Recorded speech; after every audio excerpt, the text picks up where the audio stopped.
Head অফিসের বড়বাবু লোকটি বড় শান্ত, তার যে এমন মাথার ব্যামো কেউ কখনো জানতো? দিব্যি ছিলেন খোশ মেজাজে চেয়ারখানি চেপে, একলা বসে ঝিমঝিমিয়ে হঠাৎ গেলেন খেপে। আঁতকে উঠে হাত পা ছুড়ে চোখটি করে গোল, হঠাৎ বলেন, গেলুম গেলুম আমায় ধরে তোল। তাই শুনে কেউ বদ্যি ডাকে, কেউ বা হাঁকে পুলিশ, কেউ বা বলে কামড়ে দেবে সাবধানেতে তুলিস। ব্যস্ত সবাই এদিক ওদিক করছে ঘোরাঘুরি, বাবু হাঁকেন, ওরে আমার গোপ গিয়েছে চুরি। গোপ হারানো আজব কথা, তাও কি হয় সত্যি? গোপ জোড়া তো তেমনি আছে, কমেনি এক রত্তি। সবাই তারে বুঝিয়ে বলে, সামনে ধরে আয় না, মোটেও গোপ হয়নি চুরি, কখনো তা হয় না।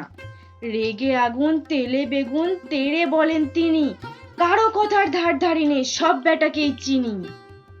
নোংরা ঝাঁটা খ্যাংরা ঝাঁটা বিচ্ছিরি আর ময়লা, এমন গোপ তো রাখতো জানিস শ্যামবাবুদের গয়লা। এ গোপ যদি আমার বলিস, করবো তোদের জবাই, এই না বলে জরিমানা করলেন তিনি সবাই। ভীষণ রেগে বিষম খেয়ে দিলেন লিখে খাতায়, কাউকে বেশি লাই দিতে নেই, সবাই চড়ে মাথায়। অফিসের এই বাঁদরগুলো মাথায় খালি গোবর, গোপ জোড়া যে কোথায় গেল কেউ রাখে না খবর। ইচ্ছে করে এই বেটাদের গোপ ধরে খুব নাচি, মুখ্যগুলোর মুন্ডু ধরে কোদাল দিয়ে চাঁচি। গোপকে বলে তোমার আমার, গোপ কি কারো কেনা? গোফের আমি গোফের তুমি, তাই দিয়ে যায় চেনা। গোপ চুরি সুকুমার রায়ের লেখা একটা ছোট্ট কবিতা আবৃত্তি করলাম। তোমাদের কেমন লাগলো অবশ্যই আমাকে জানিও কমেন্টে। আর আমার চ্যানেলে নতুন হয়ে থাকলে অবশ্যই চ্যানেলটাকে সাবস্ক্রাইব করে রাখো এরকম আরো সুন্দর সুন্দর কবিতা আবৃত্তিতে শোনার জন্য।